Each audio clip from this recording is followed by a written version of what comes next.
po nanguna nga ang the Nora Honor School of Acting ng DGPI at FDCP sa mga film pitch or suggested na nanalo nga ang number at naging number 1 ang naturang the Nora Honor School of Acting na gagampanan ni Andrea Brillantes, at ito nga po ay talaga namang nang matawag ay marami ang nag-react at nagtawanan.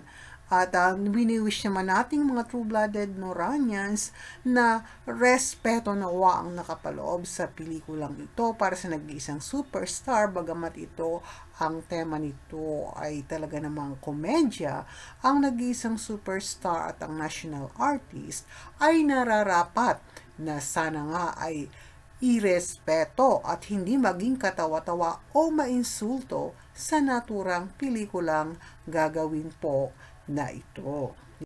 Marami nga po ang na-excite at ito ay sa direksyon ni Ginoong Christopher o ni Direk Christopher Martinez, at sana nga ay respeto ang idulot nakapaloob sa pelikulang ito. Umano ang karakter ni Andrea ay baguhang artista na naisundan ang yapak at galing ng acting ng isang Nora Honor, kung kaya't inaasahang ito ay maganda at hindi maging katawa-tawa, at pagamat comedy ang tema ay naroon ang respeto pa rin sa nag-iisa nating national artist. Iyan lamang po sa maikling video na ito. Kayo po ay magpasensya na, tayo ay busy at eto malamig na po, fall season na ngayon sa aming lugar. Okay, this is cold, rainy, chilly day. The vivid leaves carpeted the ground. And look at the different colors of the leaves, windy and rainy today.